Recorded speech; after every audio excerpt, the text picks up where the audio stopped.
My name is Manuel Furtado, but I'm mostly known as Manny.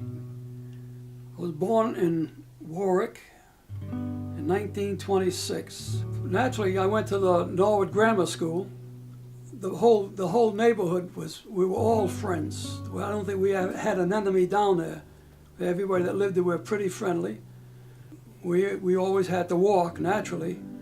So walking back and forth to school, we did do a little mischief, but nothing that got us in trouble. Except when the only trouble we got into was when we was on summer vacation. We used to like to, with our BB guns, fire across the Patuxent River to the guys that lived in Cranston. That was just a part of our growing up. Before we had a pond there, we called it Fogart's Pond, which in the winter times we all skated there. My sisters and all the guys and girls in the neighborhood, that's where we all went in the winter time. And we did that almost every winter while I was growing up anyway. Of course, skates, if one pair of skates sometimes was all we had in the family. And believe it or not, my sister Rose got a pair of skates from my Uncle Johnny, and when she handed them down to me, and it was a few years before I owned my own skates. That's how things were, you know. Yeah. Of course, we were actually living during the Depression, which was the toughest part of our growing up, was during the Depression. Although most people had a tougher time than we had, because my father was a very good provider. He was a good gardener, a farmer, and he always had a job, so he provided for us pretty good.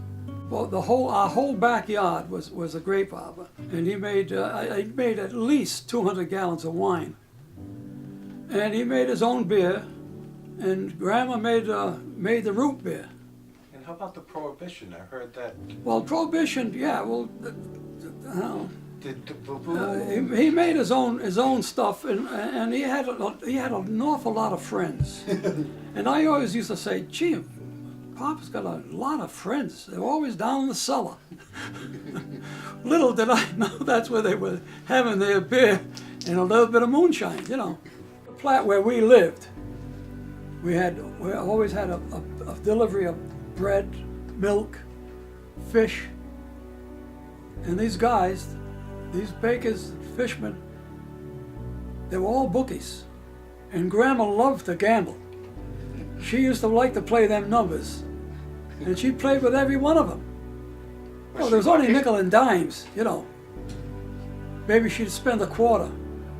But one thing about her, she won often enough. And I said to her one day, I said, you know, Mom, you just won $150. You know, can you spare it? She says, no. She says, I sent all this money over to Portugal, over to the Azores, not in money, but in clothing. She used to buy these old trunks, fill it up with clothing. She says, you know why? She says, in this country you can get a job and make money. They can't do that over there. I'll never forget that statement she made to me. It's true. She says, you can make money over here, but they can't. The family lived in Knightsville before they came to Warwick. And that's where my grandparents lived, and that's where my father lived. He lived with them. My father boarded when he came from the old country. He boarded in the house with my grandfather Cole, and that's where he met his wife. He was sponsored by Rebello. He was the funeral director in East Providence. That was his sponsor. But for some reason, he must have known Grandpa Cole. I must have known him over in Europe, you know, over in the Azores when they were there. Because that's when he came. He came to live with him. He came all by himself. He worked for the passage and paid their passage to come to this country. Did he ever speak of the Azores? Not much. Not to me, he didn't. I know one time I asked him if he wanted to go back for a visit. He said he never wanted to go back. He put it this way, he said, I don't want to go back and see the poverty that I left. That was his reason why he never went.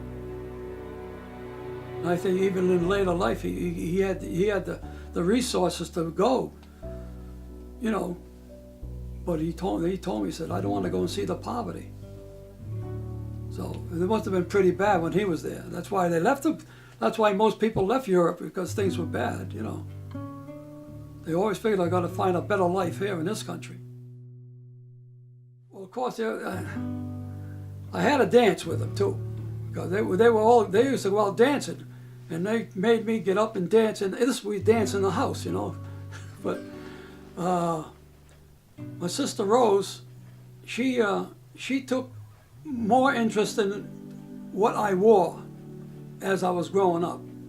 You know, that's an unknown fact, but she kind of told me what to buy when I was buying my own clothes, what to buy, and until I left home, you know. But I can't remember too much about. Although I do remember my sister Louise, and it's something that would never leave my memory anyway, because I was with her when she got burnt. And it was, I don't know if you guys know the story, but it was on Armistice Day, and Grandpa was burning leaves, which you were able to do in them days. And this big fire was going, and she and I were running around the fire, you know, not close, but we were running around the fire, you know, like kids. And he was over there still raking, and her dress caught fire. And that was all I can remember of her.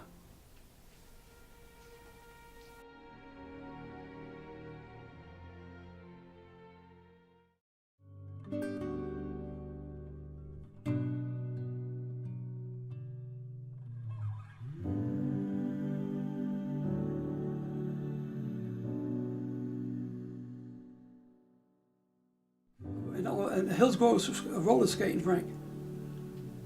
That's where I met her.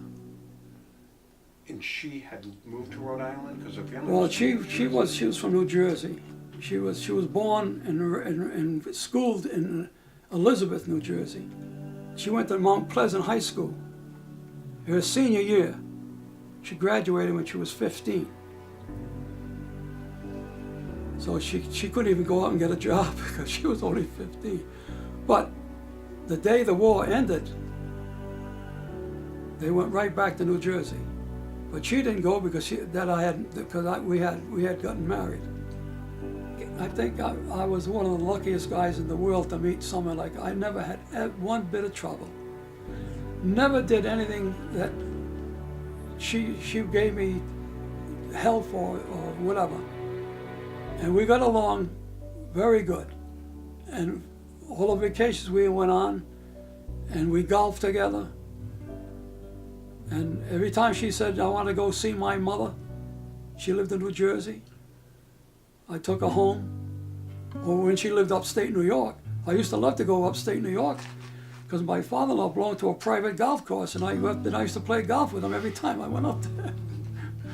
I kept a few scorecards, and I look at them every once in a while and I say, how the hell did you ever play that good? Because I don't play good now, naturally. But how about this? I've heard that you had several or more, multiple hole-in-ones. I had five hole-in-ones, and the last one I got was 2 years ago. I was 86.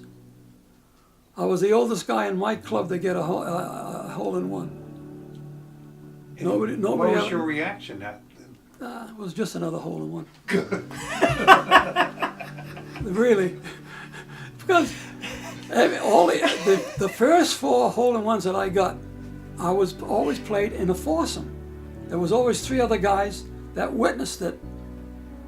The last one I played, it was just me and my guy I still play with today. We, you know, him and his name is Nate. Anyway, it was him and I. So it was no big deal. He didn't even congratulate me. You know. Didn't even buy you a beer, huh? No. But I say, it was just another hole-in-one. I have been living a good life.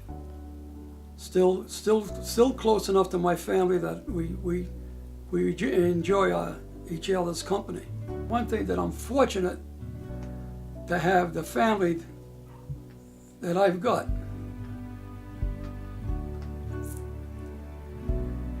I appreciate every bit of you guys.